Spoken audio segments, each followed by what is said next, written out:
Weet so, ons is nou so gewoon aan moeder natuur. Maar dit is alles dinge wat die ware God terg. In Israel se tyd was dit dinge gewees, die Here sê, julle terg my met hierdie dinge. Julle weet goed genoeg, dat daar is geen God nie, behalwe die ware God. Maar julle speel met hierdie dinge, en julle maak asof dit niks is nie, en julle dink julle kan ongestraf daarmee voortgaan.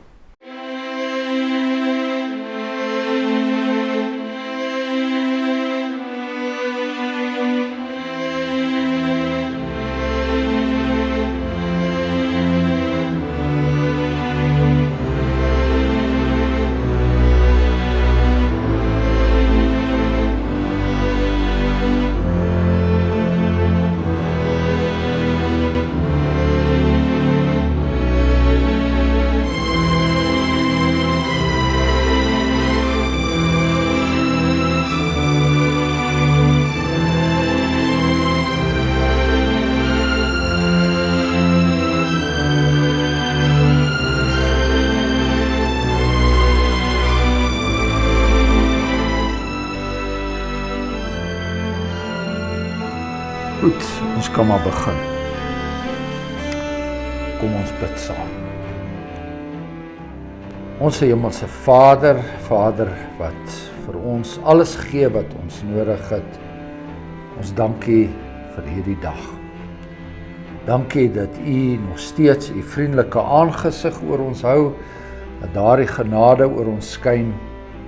Dankie dat ons lewe het, dat ons asemhaal het, elke asemteug wat ons gee, elke hartklop wat ons het, die wonderlike versorging wat U vir ons elke dag gee, na liggaam en siel, ons dankie daarvoor.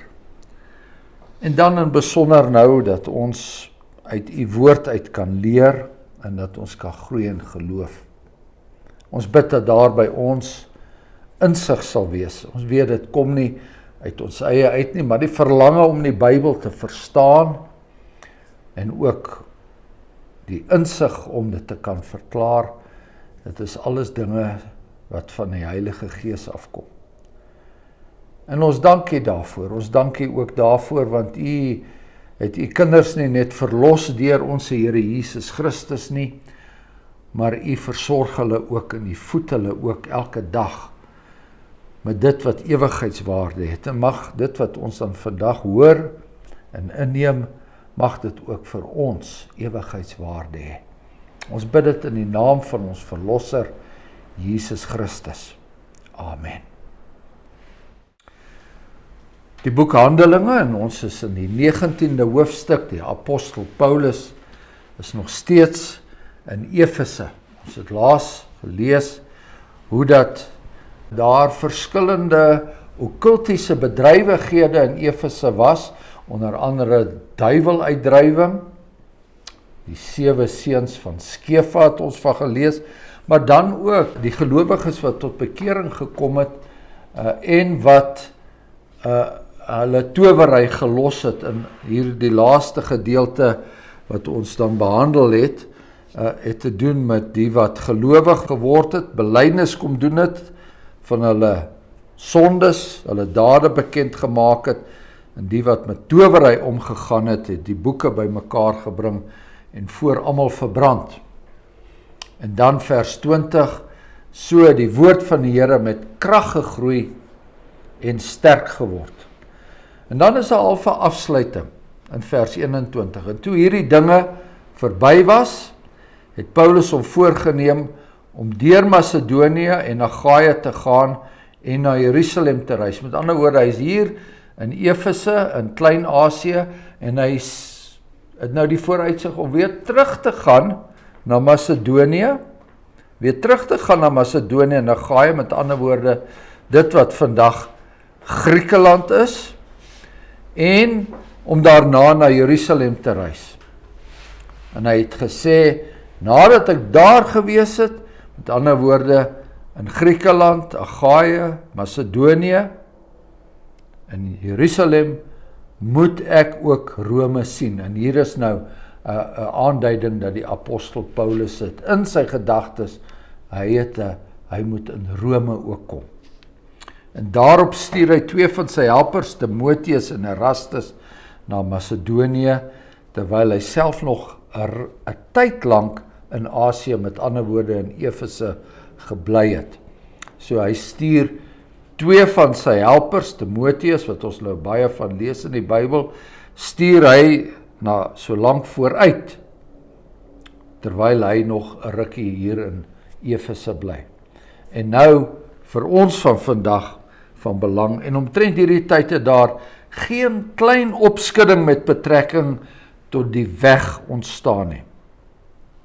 Want iemand met die naam van Demetrius, 'n silversmid, maker van silvertempeltjies van Diana, het 'n aansienlike verdienste aan die ambagsmanne verskaf.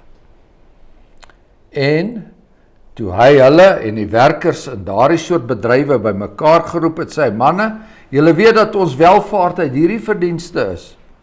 En julle sien en hoor dat nie alleen in Efese nie, maar byna die hele Klein-Asië, hierdie Paulus 'n aansienlike skare oorgehaal en afvallig gemaak het, deur te sê dat dit geen gode is wat met hande gemaak word nie. Nou is daar nie alleen gevaar dat hierdie vak van ons in veragting kom nie, maar ook dat die tempel van die groot godin Diana as niks gereken word, en dat haar majesteit, wat die hele Asië, ja die hele wêreld vereer, ook tot niet sal gaan. En toe hulle dit hoor, is hulle met woede vervul, en het geskreeu en gesê, groot is Diana van die Efesiërs. Daarop raak die hele stad heeltemal in verwarring, en hulle storm soos een man na die skouburg, en hulle sleep Gaius en Aristarchus saam, Macedoniërs wat reisgenote van Paulus was. En toe Paulus onder die volk wou ingaan, het die disippels hom dit nie toegelaat nie. En sommige van die owerstes van Asië, wat sy vriende was, het ook na hom gestuur en hom gesmeek dat hy hom nie in die skouburg moet begeef nie. Hulle het dan aangehou skree, sommige dit en ander dat, want die vergadering was in die war en die meeste het nie geweet waaroor hulle by mekaar gekom het nie. En hulle het Alexander uit die skare vorentoe laat kom, omdat die Jode hom vorentoe gestoot het, en Alexander het met die hand gewink en wou hom by die volk verdedig, maar toe hulle verstaan dat hy 'n Jood is, gaan daar een geroep van almal op, terwyl hulle omtrent 2 uur lank skree, groot is die Diana van die Efesiërs. Maar die stadsklerk het die skare tot bedaring gebring en gesê, Efesiërs, watter mense is daar tog wat nie weet dat die stad van die Efesiërs die tempelbewaarder is van die groot godin Diana en van die beeld wat uit die hemel geval het nie. Terwyl dit dan nie weerspreek kan word nie, behoort julle rustig te wees en niks onbedags te doen nie. Want julle het hierdie mense gebring wat geen tempelrowers is nie en ook nie julle godin laster nie. As Demetrius en sy ambagsmanne dan 'n saak teen iemand het, die hofsittings word gehou en daar is regters, laat hulle mekaar aanklaag. Maar as julle nog iets anders verlang, dit sal in die wettige vergadering beslis word. Want ons loop gevaar om oor die oproer van vandag aangeklaag te word, aangesien daar geen grond is waarop ons sal kan rekenskap gee van hierdie oploop nie. En met hierdie woorde het hy dan die vergadering ontbind. So, wanneer Tosius die Psalm 2 beruim het, Psalm 2 wat vertel van die beroeringe wat daar is onder die volkere en opstand teen God se gesalfde, die Here Jesus Christus. En het lei die woorde van die beruiming wat dring en dryf die wilde heidendom. So die wilde heidendom moet onderskei word van die heidene wat na wie toe die evangelie gekom het en wat dit graag wou hoor en dit graag wou ontvang en wat graag hulle lewens wou verander. Maar dan is daar ook die wilde heidendom, die opstandige heidendom, die heidendom wat met aggressie reageer teenoor die Christelike geloof. Die Engelse het 'n beter onderskeiding, want hulle praat van the heathen en dan praat hulle van the pagans. En die pagan is dan die wilde heidendom en wat aktief opgaan in sy heidense geloof en die heathen is diegene wat eintlik vrugbare aarde sal wees vir die evangelie en dit sal wil ontvang. So hier kom die wilde heidendom in oproer. Maar wat steek hulle op? Wat is die motivering daartoe? Die motivering daartoe is dat daar mense is wat geld gemaak het uit hierdie Diana bedryf. Nou, daardie tempel van Diana, daar's oorblyfsels daarvan nou nog in Efese te sien, of wat oorgebly het van Efese. Dit word gereeld ook nou deur mense wat Turkye toe gaan besoek, daar wat nou die ou Klein-Asië is, Efese groot wêreldstad, maar daardie tempel van Diana was een van die wonders van die antieke wêreld, naas die tempel van Herodes wat daar in Jerusalem gestaan het. Dit was ongelooflik indrukwekkend. Maar dit wat daar gebeur het, want hierdie Diana is 'n moeder aarde godin gewees, soos daar in die antieke tyd en in die wêreld altyd moeder aarde godinne was onder verskillende volke.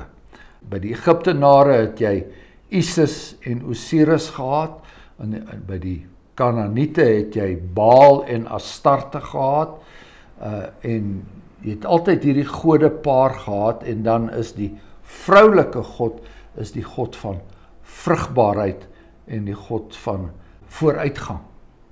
So hierdie Diana was die god van vrugbaarheid.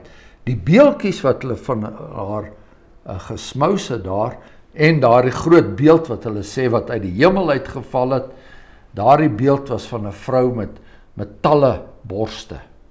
Alles aanduidings nou van hoe sy nou die toonbeeld was van vrugbaarheid. Nou, dit het ook natuurlik gepaard gegaan met allerlei dinge, soos daar was tempeldiens gewees, daar was tempelprostituie gewees, waarmee 'n manspersoon nou gemeenskap kan hê, en dit sou in sy lewe vrugbaarheid bring, sê nou maar by sy vrou of wat ook al. Dis daai tipe gedagte. Dit het ook natuurlik onder die volk Israel gebeur. Daar word gepraat van die skandseuns, daar word gepraat van die hoerery wat saam met Isebel en die Baal Astarte aanbidding gepaard gegaan het. So dit was baie tipies van daai tyd gewees. Maar sy was die moeder aarde godin gewees. En die apostel Paulus skryf aan die Efesiërs later en hy sê, daar is mense wat in hebsug allerhande onreinheid bedrywe. Ons het nou klaar gelees, daar was, onthou ons het gelees van Simon, daar in Samaria, wat wou die Heilige Gees se krag koop, want hy het geld gemaak as iemand wat wonderwerke gedoen het. Ons het gelees van hierdie 7 seuns van Skefa, wat waarskynlik ook geld gemaak het met hulle duiweluitdrywery. Dis alles okkultisme, towery. Die towery wat ons nou ook gelees het, lees ons van toorboeke en hoe hierdie boeke wat jy dan handleidings was om towery te bedryf, hoe dat dit baie geld gekos het. So, dit hou alles verband met geld maak. En hierdie Demetrius, die silversmid, hy is die maker van tempelbeeldjies van Diana of van haar tempel. Nou daai beeldjie was 'n klein miniatuur tempeltjie en dan was daar 'n klein beeldjie van Diana binne in dien en dit word nou verkoop aan die mense wat uit die hele wêreld oor, soos hulle dit stel, daar aangekom het by die tempel om haar te aanbid en om haar guns te vra. Nou, ons kan ons indink dat die apostel Paulus was 3 jaar lank daar en hy het nêrens doekies omgedraai in sy afwysing van die afgoderry nie. Ons het gelees hoe hy in Athene gekom het en het al daai afgoderry gesien en hoe hy in sy gees opstandig geword het. Dit is iets wat hom ontstel het. Iets wat ons as gelowiges of quasi-gelowiges of byna gelowiges of halfgelowiges in die westerse wêreld nou lankal nie meer ontstel nie. Daar word elke dag gepraat van moeder natuur. Jy weet, moeder natuur het kwaad geword. President Biden het op 'n stadium gesê, ons sal iets moet doen aan klimaatsverandering because Mother Nature might get angry. Weet so, ons is nou so gewoon aan moeder natuur. Maar dit is alles dinge wat die ware God terg. In Israel se tyd was dit dinge gewees, die Here sê, julle terg my met hierdie dinge. Julle weet goed genoeg dat daar is geen God nie, behalwe die ware God. Maar julle speel met hierdie dinge en julle maak asof dit niks is nie en julle dink julle kan ongestraf daarmee voortgaan. So die Afrikaners ook, moeder natuur en so meer. So en nou is daar hierdie mense wat geld maak. Dit is 'n gilde van ambagsmanne en die werkers van daardie soort bedrywe en hulle voel bedreig deur die evangelie boodskap wat kom. Nou wat sê die apostel Paulus? Hy sê dat dit geen gode is wat met hande gemaak is nie. En presies daardie woorde kom natuurlik ook in Psalm 115 voor. Psalm 115, hulle afgode is silwer en goud, so sê die Psalm, die werk van mense hande, hulle het 'n mond, maar hulle praat nie, hulle het oë, maar hulle sien nie, hulle het ore, maar hulle hoor nie, hulle het 'n neus, maar hulle ruik nie, hulle hande, maar hulle tas nie, voete, maar hulle loop nie, hulle het geen geluid in hulle keel nie, en die wat hulle maak, sal net soos hulle word, sê Psalm 115, nou die apostel Paulus, sou nie gehuiwer het om daai Psalm aan te haal nie.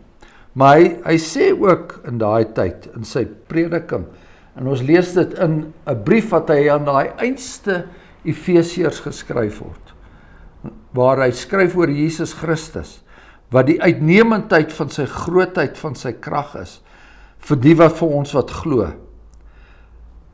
Dit wat God gewerk het in Christus toe hy hom uit die dode opgewek het en hom laat sit het aan sy regterhand in die hemele, bo alle owerheid en mag en krag en heerskappy en elke naam wat genoem word, met ander woorde Diana of wie dit ook al is. Nie alleen in hierdie wêreld nie, maar ook in die toekomstige. So die apostel Paulus, sy brief later wat hy in die Efesiërs skryf, plaas 'n baie duidelike onderstreping deur dit wat hy in sy prediking gesê het. En dan in hoofstuk 2 van sy brief aan die Efesiërs, en julle, dit is die Efesiërs, het hy lewend gemaak wat dood was deur die misdade van die sondes, waarin julle tevore gewandel het, volgens die loop van hierdie wêreld, volgens die owerste van die lig, met ander woorde, duiwelswerk, van die gees wat nou in die kinders van ongehoorsaamheid werk, onder wie ons almal ook vroeër gewandel het in die begeerlikhede van ons vlees, toe ons die wil van die vlees en van die sinne gedoen het, en ons was van nature kinders van die tore, net soos al die ander. So later ook in sy brief van die Efesiërs sê die apostel Paulus, hou geen gemeenskap met die onvrugbare werke van die duisternis nie, maar bestraf dit liewer. So ons kan ons indink, dat hierdie soort van prediking, wat 'n indruk op mense gemaak het, dat hierdie klomp beeldmakertjies begin sê, hey, hierdie ou is nie goed vir ons besigheid nie, Dit wat nou hier aangaan, gaan ons besigheid benadeel. Nie noodwendig dit wat hulle voel nie, alhoewel hulle die skare oortuig met 'n emosiebelaaide oproep van hierdie mense is besig om Diana te verkleineer. Diana wat en dat sy as niks gereken word en dat haar majesteit wat die hele Asië, ja die hele wêreld vereer, dat dit tot niets sal gaan. Had natuurlik geen, ons God self, die ware God het natuurlik nie nodig dat ons sy eer moet beskerm nie. Dit is goed dat ons dit doen, maar hy het dit nie nodig nie, hy sal dit self doen, maar hierdie Diana, sy het hierdie skares nodig, sy het nodig dat daar hierdie oploop is na die stad Skouberg. Hulle is met woede vervul en hulle het geskree. Terselfdertyd as jy hierdie ding lees, dan kom jy onder die indruk. Maar jy weet, die mense soos Paulus elders in Efesiërs skryf, hulle gaan voort in die verdwaasheid van hulle eie gemoed. Hulle is opgewerk. Jy weet, dis soos hierdie mense wat hierdie rockkonserte bywoon, wat hulle staan daar, hulle is net eenvoudig in 'n trance. Jy kan met hulle enige iets doen. Jy kan want hulle is buite hulle self. So hierdie klomp kom in 'n trance. Groot is die Diana van die Efesiërs, groot is Diana. So skreeu hulle nou aanhoudend en probeer uiteindelik daar om iets te bewerkstellig, maar hulle mikpunt is die apostel Paulus. Hy is natuurlik die bron van al hierdie kwaad. Hulle storm soos een man na die Skouberg. Die twee wat hulle beet kry is Gaius en Aristarchus, Macedoniërs. Nou op hierdie stadium is dit duidelik dat Paulus ook al 'n hele reeks disippels en leraars, mense wat leraars geword het, saam met hom is. Met ander woorde, mense wat hom help in hierdie bediening, dis hoe die evangelie uitgebrei, terwyl Paulus besig is hier om te preek, is daai en daar besig met 'n Bybelstudieklas, is daai en daar besig met katekisasie en so meer, en so die woord versprei. Maar Paulus word nie toegelaat. Hy het baie keer in plekke ingegaan waar hy later sal ons nog sien in die boek Handelinge waar hy nie moes ingaan nie. Het sy disippels hom dit nie toegelaat nie, en sommige van die owerstes van Asië wat sy vriende is. Nou wie was hierdie owerstes van Asië? Dit was mense wat in beheer was van die dinge wat in die Skouberg gebeur het. Veral die spele. Hulle was, wat kan ons sê, ek wil amper sê konsertmeesters, stadion, mense wat die stadion verrigtinge beheer het. En hulle het die goeie oordeel gehad dat hierdie mense, Paulus moenie voor hulle verskyn nie, dit sal glad nie goed wees nie.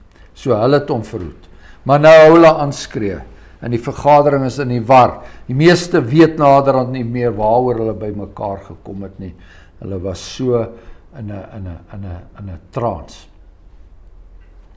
So hulle het Alexander uit die skare vorentoe laat kom, en hy sou met hulle praat, maar omdat hy 'n Jood was, wou hulle niks van hom weet nie, en hulle hou aanskree. En nou kom die stadsklerk na vorentoe, en hy is 'n politikus.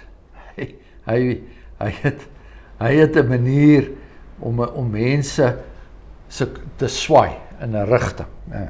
En hy sê, watter mense is daar tog wat nie weet dat die stad van die Efesiërs die tempelbewaarder is van die groot godin Diana en die beeld wat uit die hemel geval. Herinner daar mense, ontspan. Ons weet almal, ons het hierdie ongelooflike bate in hierdie stad. Ons hoef ons nie te bekommer oor hierdie dinge nie. Dit kan nie weerspreek word nie, sê hy. Ons behoort rustig te wees. En nou sê hy, en hierdie mense het eintlik nou niks teen die tempel self gedoen nie, hulle het nie goed gaan steel daarso nie, hulle is nie tempelrowers nie, en hulle het ook nie hulle godin gelaster nie, wat natuurlik nie heeltemal waar was nie, want die apostel Paulus het waarskynlik baie skerp dinge te sê gehad oor Diana, maar hoe dit ook al sê. Maar hy wys hulle nou na die ordelike weg. En dit moet die Romeine destyds toegegee word, ons het al daaroor gepraat, die Romeine was baie ingestel op wet en orde. Hulle het 'n regstelsel wat tot vandag toe nog verteenwoordig word in die Suid-Afrikaanse en wêreldse regstelsel. Ons praat nog van die Romeins-Hollandse reg. Dit kom van die Romeine af. Dit is 'n gawe wat God die Romeine gegee het, was om ordelik en wetlik op te tree en wette daar te stel en prosedures daar te stel. Dinge wat die apostel Paulus later tot sy eie guns gebruik het. So, daar is regters, daar is howe, kom ons doen hierdie ding op 'n ordelike manier. Want die Romeinse owerhede het glad nie gehou van wanorde nie.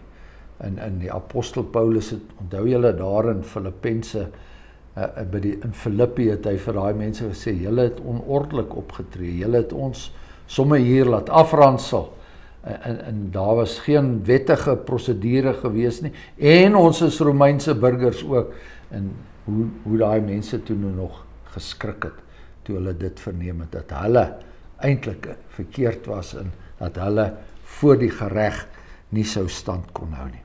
So dit is wat daar gebeur het, wat vir ons interessant is, as ons net weer kan terugkeer na die maker van die silwer tempeltjies van Diana.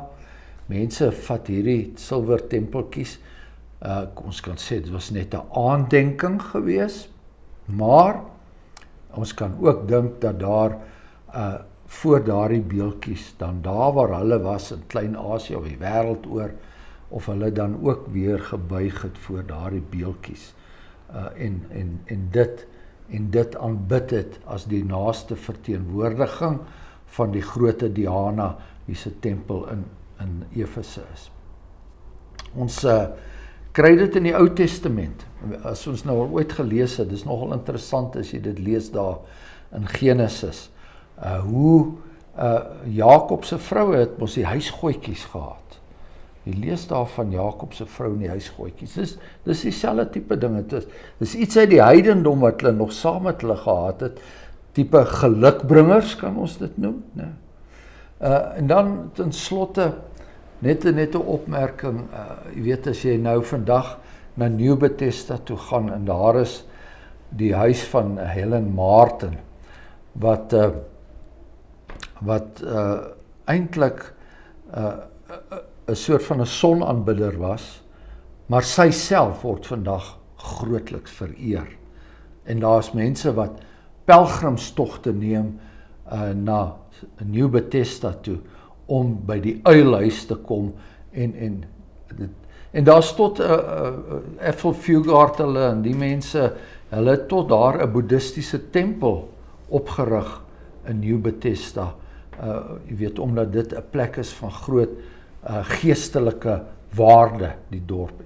Maar as jy nou daar in daai huis is, aan buitekant is daar nou hierdie mense, soos hierdie mense wat die windpompies verkoop, is daar mense wat klein uiltjies verkoop, wat jy dan nou as 'n aandenking kan saamvat. En hulle is ook ek wil sê, amper 'n gilde, want die mense wat die museum daar beheer, of wat Helen Martins die uilhuis beheer, hulle sê ook vir jou, ondersteun tog asseblief our local community, hierdie mense wat die uiltjies maak, en dan kan jy nou vir jou uiltjie daar koop, en dan vat jy dit huis toe, en dan leef dit nou in jou hart. Sy het natuurlik baie van 'n uil gemaak, want 'n uil is nou 'n dier wat in die donker kan sien, en met ander woorde is 'n simbool van lig.